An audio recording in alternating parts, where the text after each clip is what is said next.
Your team just scored the goal of the season. The ball hits the net. You're screaming. The whole stadium erupts. And then, the referee raises his flag.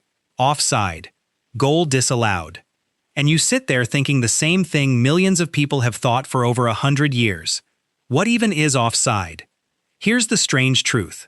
Offside is the single most misunderstood rule in football. Lifelong fans argue about it. Commentators get it wrong. Even players don't fully understand it. It has decided World Cups, ended title races, and broken millions of hearts. So today, we're going to end the confusion. Forever. By the time this video is done, you'll understand offside better than half the people watching the game this weekend. Let's break it down. What is offside? Let's start simple.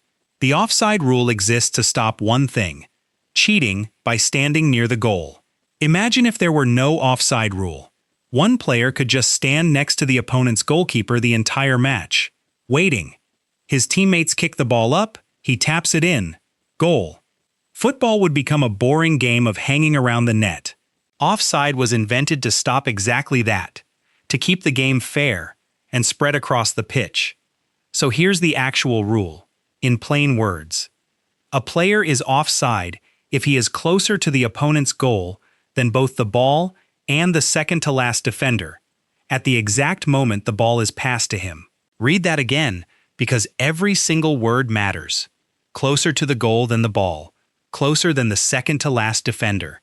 And, this is the part everyone forgets, at the moment the ball is played, not when he receives it, when it's kicked. That tiny detail is where all the confusion begins. Why it confuses everyone. Here's why your brain struggles with offside. Football is fast. The ball moves, players run, defenders shift, all at the same time.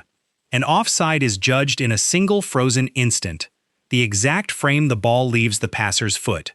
Your eyes simply can't freeze time like that. So what looks offside to you might be perfectly fine, and what looks fine might be offside. Now add the second layer of confusion. Being in an offside position is not a crime. Let me say that again. Standing offside is completely legal. You're only penalized if you're offside and you get involved in the play. Touch the ball, block the keeper, distract a defender, now it's an offense. So a player can be standing miles offside, and as long as he doesn't interfere, play continues. This is why you'll see a striker frozen, hands up, deliberately not touching the ball, because he knows the second he does, it's called. And then there's the timing trap. A player is not offside if he's level with the defender. Level is allowed. It has to be beyond. We're talking margins of centimeters, decided in a fraction of a second, by a human eye moving across a field the size of a small farm. No wonder everyone gets it wrong. History. So, where did this maddening rule come from? Offside is older than football itself.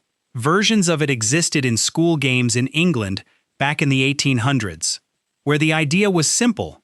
No goal hanging, no lurking near the goal waiting for an easy score. It was considered ungentlemanly, unsporting. When the rules of modern football were written in 1863, offside was baked in from the very beginning. But back then it was brutal. Originally, you were offside if any part of you was ahead of the ball. It was almost like rugby. You could barely pass forward at all. Over the decades, the rule was softened to make the game more attacking. The big change came in 1925, when they reduced the number of defenders you needed between you and the goal from 3 to 2. Goals exploded overnight. The game became faster, more exciting. The football we recognize today started right there. The rule kept evolving, always chasing the same balance. Stop the cheating, but don't kill the excitement. VAR and modern controversy. And then came the machine. For most of football's history, offside was called by a human, the assistant referee running along the line, watching for that frozen moment. They got it wrong sometimes, sure, but the game accepted it. It was part of football. Then technology arrived. VAR, the video assistant referee. Suddenly, every offside could be checked with cameras, replays, and digital lines drawn across the pitch. In theory, perfect accuracy. In reality, a whole new nightmare. Because now goals get disallowed by the width of an armpit. A toe, a shoulder blade, players celebrating, fans roaring, and then a 2-minute delay while officials draw lines on a screen to rule that someone's kneecap was 3 centimeters too far forward. It sparked a huge debate that still rages today. Yes, it's technically more accurate, but football was never meant to be measured in millimeters. The rule was designed to stop cheating, not to punish a striker for having a long nose. Many fans feel VAR killed the spontaneous joy of scoring. Others say fair is fair. There's no easy answer, and that's exactly why it's still so controversial. Famous moments. Offside hasn't just confused people.